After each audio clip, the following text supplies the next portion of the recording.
Hello, I'm so glad you joined me again. If you don't know me, I'm Amanda. I'm a Christian weight loss and life coach, and I want to just talk a little bit about this thought that pops into our brain a lot, especially when it comes around food and us trying to avoid certain foods.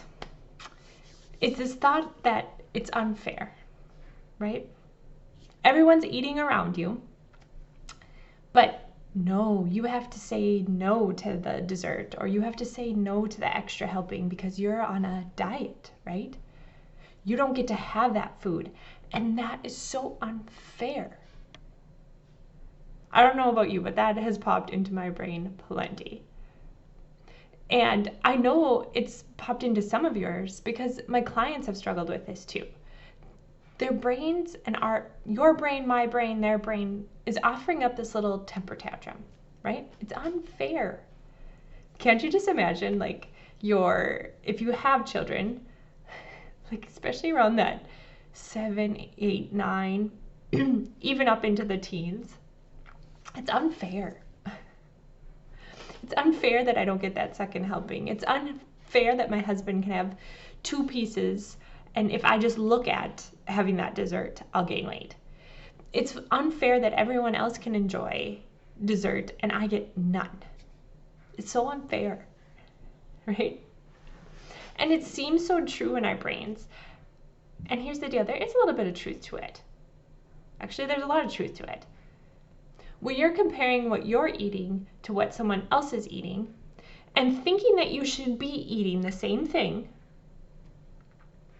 you're right, it's not fair, and it will never be fair. Ever. It was never meant to be fair.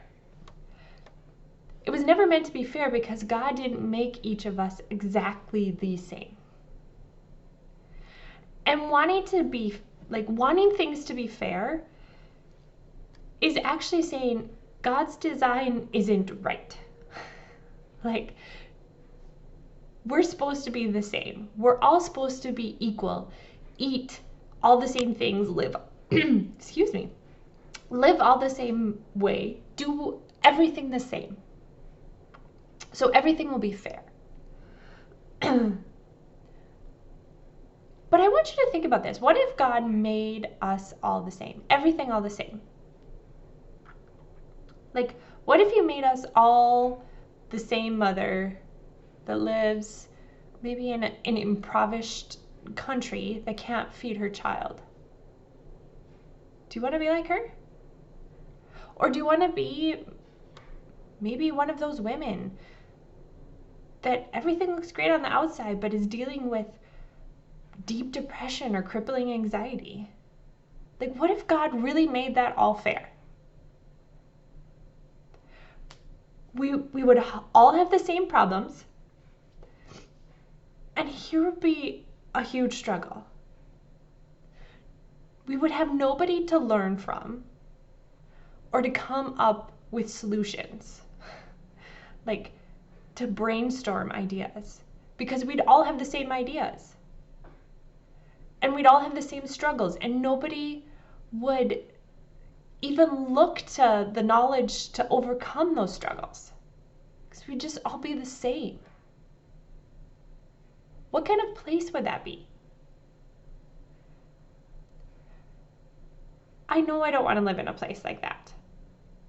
I want people different than me so I can learn from them. Truly. It's such a beautiful thing that God made when He made each of us so unique. But this is the problem. Satan's throwing this lie at us that life should be fair. Because if life was fair, then life would be better. I want you to really think about that thought. If life was fair, life would be better. Is that true? I don't think it is, and I think it's very destructive. I think it leads us to losing sight of the goodness of God that He brings through all of our differences and all of our unique situations, and how we can learn from each other, support each other, grow through each other's experiences. And when we tell ourselves, it's not fair, here's the problem. We feel deprived, we feel restricted, we feel frustrated, we feel angry, and we want to rebel. We want to make things fair. We don't want some outside force making our lives less fair. So we push back. And that's often when my clients will eat. We eat when we don't even really want to eat, but we're just eating because we're frustrated with it not being fair. And we give in to the lie of this and then wish we hadn't. So what's the solution? The solution is God's truth. The truth is we love life being unfair. We love our uniquenesses. We don't want to be exactly like our neighbor. We want to be the creation that God made us. And there's a process to this, a true process to replacing these truths with lies, to learning to question how our brain wants to offer up some of these things that are really destructive. And they sound kind of true, they sound kind of harmless, right? Like that thought, it's unfair, it sounds kind of harmless. But I teach my clients to recognize these and really question these and see what fruit that thought is bearing. And that's when their actions change. That's when they don't eat food because they're thinking it's unfair. They eat food because they truly want to fuel their body, not rebel against some outside force and some silly thought that they're having. And they stop having the bloat, the digestive issues, they have more energy, they gain confidence. This is a big one I was just talking to a client about. She has so much more confidence because now she knows how to say no to food, no to things, without feeling that sense of deprivation, without buying into the lie that it's unfair. And if her brain does offer it up to her, she doesn't care. She understands that that is just a lie. And she's losing weight. And you can lose weight too.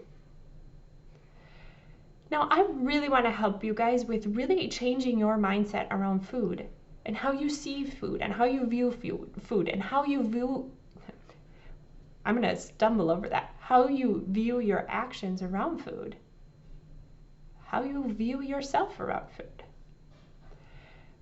And if this is something you want to start digging into, understanding more of, because I promise you, this is the root of the problem.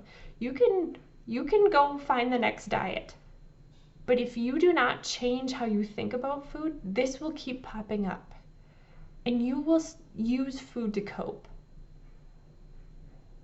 So I encourage you to grab my free devotional.